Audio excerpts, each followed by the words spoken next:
મુન્દ્રાના પ્રાગપર ખાતે ભગવાન મહાવીર પશુ રક્ષા કેન્દ્ર એન્કરવાલા અહિંસા ધામના 33મા વર્ષના મંગલ પ્રવેશે 2 દિવસીય અહિંસા યજ્ઞનો આજથી પ્રારંભ થયો છે। जय गौ माता, जय गोपाल, भारत माता की जय।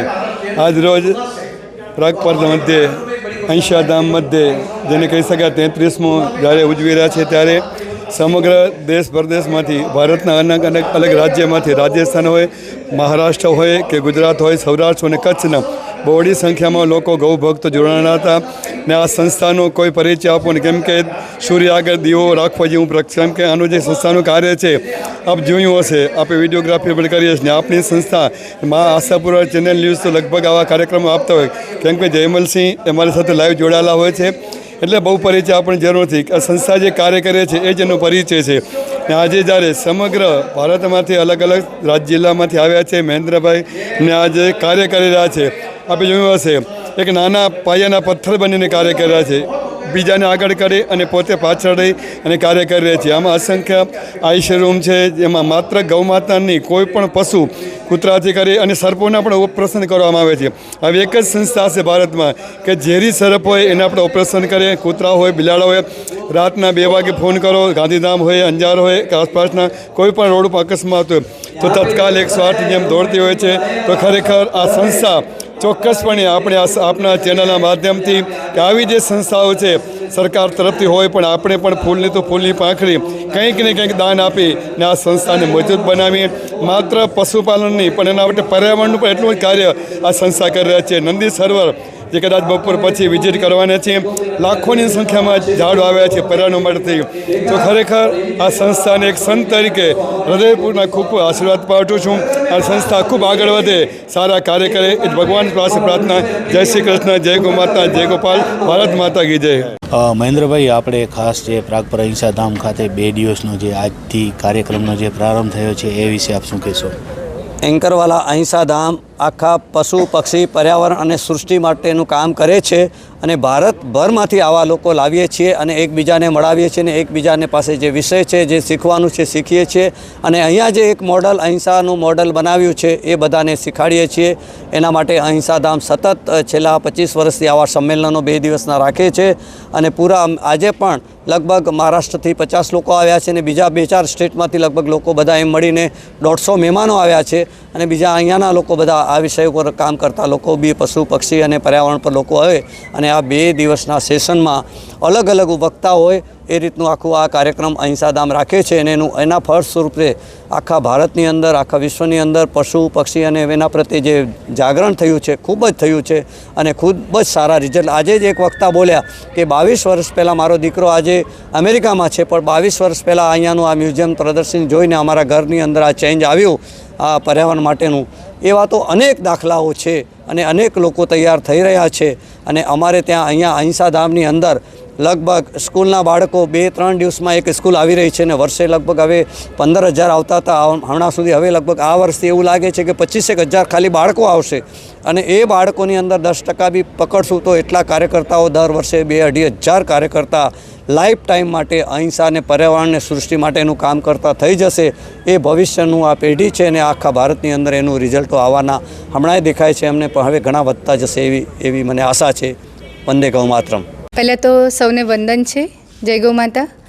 ખાસ આ જે સંસ્થામાં આવવાનું થયું એન્કરવાલા અહિંસા ધામ, એના નામ સાથે જ એટલી બધી સાર્થકતા જણાઈ કે અહીંયા ગૌ માતાના જે દર્શન કર્યા અને ગૌ માતાની જે સેવા થાય છે, કેટલી બધી પીડા ભોગવતી હશે ગૌ માતાઓ વંશ એમનો, તો એની એક અદ્ભુત સેવા કાર્ય આ સંસ્થામાં જોવા મળે છે અને સંસ્થાનું સેવા કાર્યમાંથી ખરેખર તો હું એવું કહું છું કે બીજી કોઈ પણ નાની મોટી સંસ્થા હોય એ લોકોએ અહીંયાથી કેવી રીતે કામ થાય છે એ શીખવાનું એક શૈક્ષણિક માધ્યમ મળી રહ્યું છે એવું મને અહીંયા જણાય છે।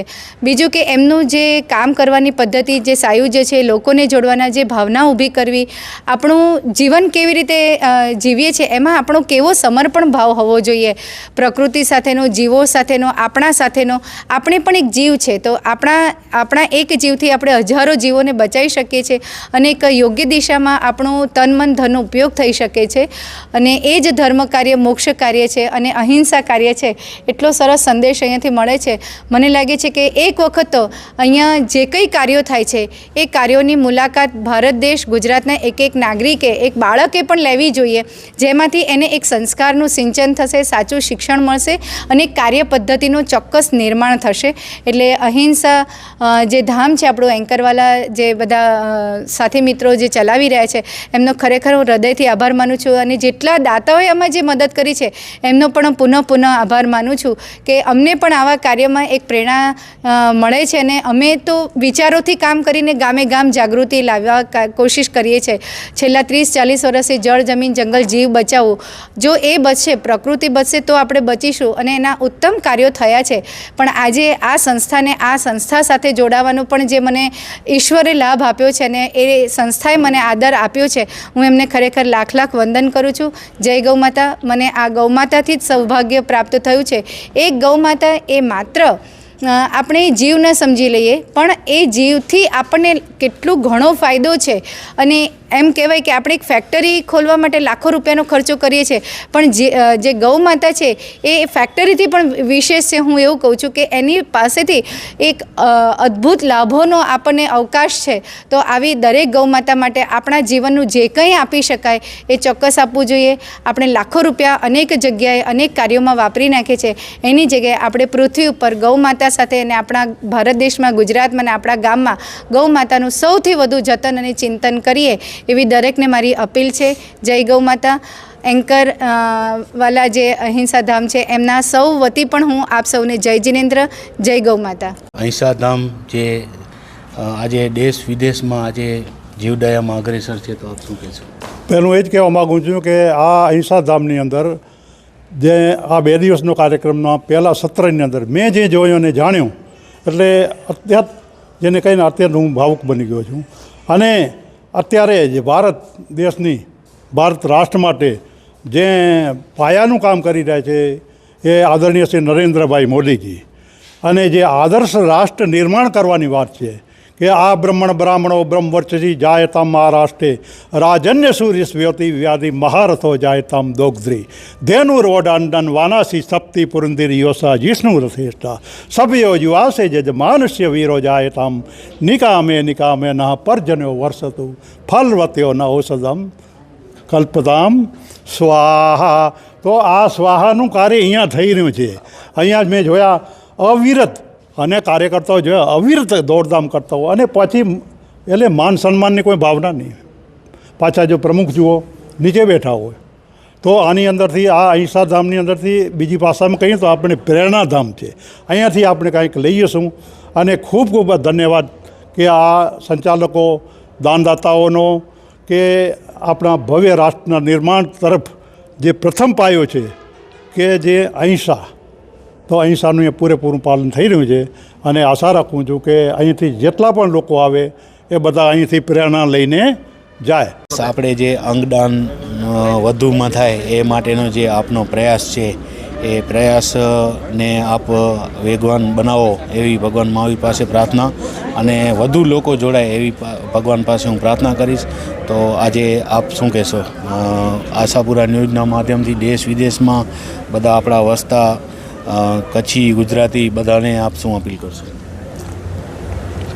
એન્કરવાલા અહિંસા ધામમાં આજે જેમનો વાર્ષિક મેળાવડો છે, એટલે સૌ પશુરક્ષા પ્રેમીઓને તો સૌથી પહેલાં તો વંદન કરું છું. મહેન્દ્રભાઈના માધ્યમથી આ એક પશુરક્ષાનો બહુ મોટો યજ્ઞ પર્યાવરણના રક્ષણનો અહીંયા ચાલે છે, અને વંદન મહેન્દ્રભાઈ અને સમગ્ર આ એન્કરવાલા અહિંસા ધામ પરિવારને. અંગદાનની વાત કરું તો અત્યારે લાખો લોકો અંગોની પ્રતીક્ષામાં મોતનો ઇંતજાર કરે છે. આજે જ મારા ઉપર 2 ફોન આવ્યા હતા, ખૂબ હૃદયને દ્રવિત કરનારા ફોન હતા કે 20-25 વર્ષના એક દીકરીને કંઈક સમસ્યા થઈ છે, અચાનક ક્યાંક ઢળી પડી, હોસ્પિટલ ગયા તો કીધું કે કિડની ફેલ છે, તાત્કાલિક ટ્રાન્સપ્લાન્ટની જરૂર છે. આવા આપણા લાખો ભાઈ બહેનો અત્યારે પીડિત છે, અને લાખો ભાઈ બહેનોને આ પીડામાંથી મુક્ત કરવું હોય તો અંગદાન વિશેની સમજણ અને જાગૃતિની ખૂબ આવશ્યકતા છે. બ્રેન્ડથ અવસ્થામાં જો કોઈ નિર્ણય કરે અંગદાન કરવાનો, તો એકમાંથી 5, 7, 8, 9 મહત્તમ 11 મહત્ત્વના અંગોનું આપણને દાન મળી શકે. કિડની, લીવર, હાર્ટ, ફેફસા આ અંગો એવા છે કે જીવિત વ્યક્તિ ના આપી શકે. ખાસ કરીને હાર્ટ, ફેફસા, પેન્ક્રિયાઝ આ અંગો, કિડની, લીવર તો આપી શકે, પણ આ અંગોની પ્રતીક્ષા કરતા જે હજારો લોકો છે, જ્યારે તમારું જીવન સંભવ નથી એવી અવસ્થામાં તમારે દાન કરવાનું છે. આ દુનિયામાં જતી વખતે કંઈક આપીને જવું, એકમાંથી અનેક થવાની આ પ્રક્રિયા છે. અને કોઈને અંગોની પ્રતીક્ષામાં મોતનો ઇંતજાર ન કરવું પડે. મોત ખરાબ નથી. અને અત્યારે આપણા આદરણીય પ્રધાનમંત્રી કહે છે કે અમૃતકાળ છે. અમૃતકાળમાં મોતનો ઇંતજાર સમાપ્ત કરવાનું અભિયાન છે. મારી આ સૌ ભાઈ બહેનોને વિનંતી છે કે આપ અંગદાનનો સંકલ્પ કરો અને આપણા જ ભાઈ બહેનોને અંગોની પ્રતીક્ષા સમાપ્ત કરો.